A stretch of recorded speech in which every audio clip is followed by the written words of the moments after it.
Arrancamos ya este último bloque con la presencia del economista Ricardo López Murphy en forma remota. Ricardo, ¿qué tal? ¿Cómo andás? Bien, muy bien, por suerte. Gracias por atendernos Sobreviviendo al COVID. tal cual. Bueno, justamente la segunda ola ha llegado, Sobreviviendo sin vacunación. sin vacunación todavía. Sin vacunación. Ya va a llegar, ¿no? Ojalá. Pero bueno, decíamos, ¿no?, que esta segunda ola de COVID-19 viene llevando a imponer nuevas restricciones a la circulación. ¿Cómo modifica, ¿no?, la actual situación sanitaria las expectativas económicas que tenías para este 2021, Ricardo? En general yo era más escéptico que el promedio de la profesión porque yo suponía que podía haber un riesgo sanitario de este tipo por la experiencia que se había vivido en Europa y en Estados Unidos. Entonces a mí me sorprendió menos que lo que parece haber sorprendido al resto de la opinión pública informada. Creo que el riesgo estaba y que se lo había subestimado y me parece que todas las restricciones crean un efecto de mal funcionamiento de la economía. Yo durante mucho tiempo he enfatizado que mejor que hacer restricciones, mucho mejor es testear masivamente y por supuesto lo mejor de todo es vacunar. Esa era la cuestión crucial de un Estado estratega, de un Estado en serio, no un Estado adiposo, inútil y agobiante.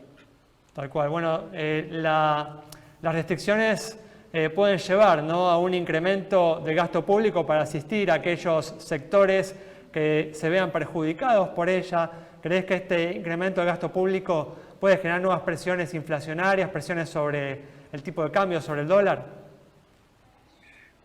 En realidad, sin que nada ocurriera, ya teníamos presiones porque obviamente el control de cambio se ha mantenido con mucho forceps y sin duda una situación de este tipo agrava esas restricciones.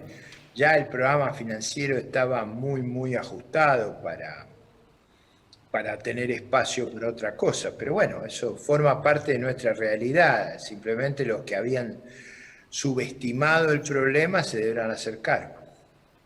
Ricardo, ¿cómo te va? Recién hablabas de la experiencia Bien. internacional, de la segunda ola y más o menos la situación de cada país. ¿Crees que hay algo de cómo reaccionaron económicamente los distintos países en el mundo que pudiera aplicar la Argentina para que el impacto sea menor? Sí, bueno, yo diría, si uno se ponía ya en abril, mayo del año pasado, a mí me parecía claro que la estrategia de la cuarentena eterna era una mala estrategia y que donde había que poner la prioridad era en el testeo y que ni bien saliera la vacuna había que tener acceso a la vacunación, digamos, un poco el plan israelí, ese es el plan óptimo. Es el plan que menos costo ha tenido y el que más rápido ha salido. Por supuesto que hay medidas de higiene, de disciplina social, de cuidado, como ha tenido Taiwán, que ha tenido resultados excepcionales. A mí me parece más difícil el caso de Taiwán para nuestra cultura que el caso de Israel. Claro, pero yendo más puntualmente a lo económico, porque digo, las vacunas están al llegar o no, en qué cantidad, se supone que la máxima posible en el marco de determinados presupuestos y negociaciones, pero concretamente respecto de cómo reaccionaron con las medidas económicas, ¿hay algo de eso? ¿Nada aplica? Bueno, en general, todos los países tenían espacio de hacer cosas que Argentina no tiene, porque no supo conservar su crédito, no supo conservar la calidad de su sistema financiero, su moneda. O sea, llevamos 50 años con inflación del 85% promedio mensual, anual. Con eso es muy difícil que tengamos márgenes para nada. Pero yo quisiera enfatizar algo que dijo un ministro de Hacienda de uno de los países: la clave es la vacunación, o sea, el mejor instrumento de política fiscal, monetaria, financiera, es vacunar. Si Yo diría, esa es a mí me cuesta entender por qué el gobierno argentino no vio eso. O sea, por qué subestimó ese problema. Yo ya no estoy haciendo un cargo. A mí me gustaría entender qué falló en el protocolo, qué fue lo que no funcionó.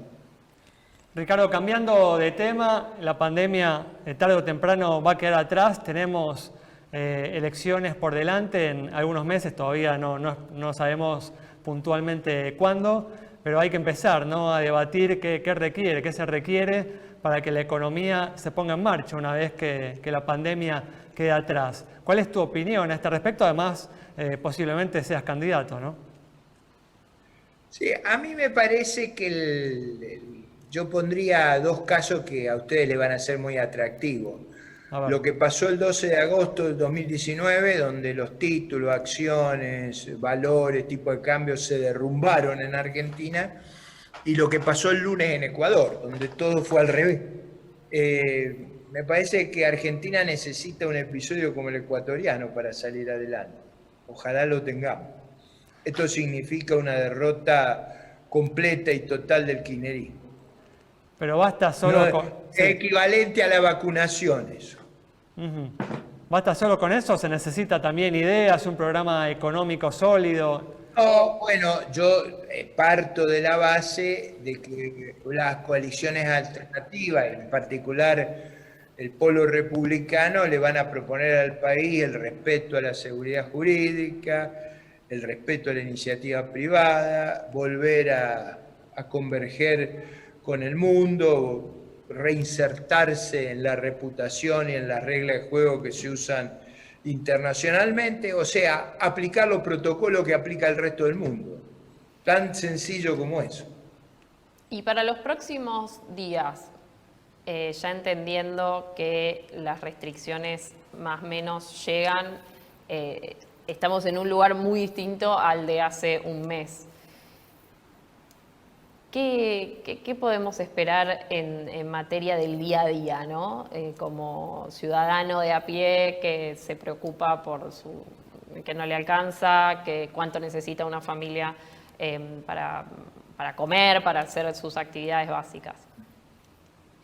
A ver, yo diría que una cosa que a mí me parece que generaba problemas y genera problemas a largo plazo es atrasar artificialmente el tipo de cambio. A mí me parece que esa decisión de adoptar un esquema cambiario coleccionista me parece que no es lo más sano y eso reproduce problemas muy graves que ha tenido Argentina.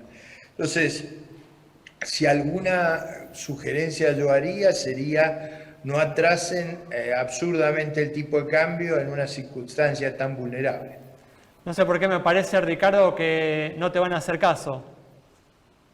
Bueno, pero digo, ella me hizo la pregunta, ¿qué sugerencia sería razonable? ¿Qué sugerencia sería plausible? Yo creo que el afán de atrasar el tipo de cambio para mejorar las posibilidades electorales del oficialismo, todas las veces que se ha hecho eso ha terminado muy mal. Entonces digo, evitemos una cosa que nos hace daño a todos. Muy bien, Ricardo. El mundo no termina en noviembre. Supongamos que octubre, noviembre, cuando sean las elecciones, no es que el mundo termine ese día. Al día siguiente hay que seguir. Y es mejor que no hagan cosas que al día siguiente sean un problemón. Hace varias décadas, Ricardo, que no terminamos de entender eso, ¿no? Bueno, por eso es una sugerencia de sentido común que nos evita problemas más graves más adelante. Muy bien, Ricardo, clarísimo. Muchas gracias por habernos atendido una vez más. Cerramos hablar con ustedes.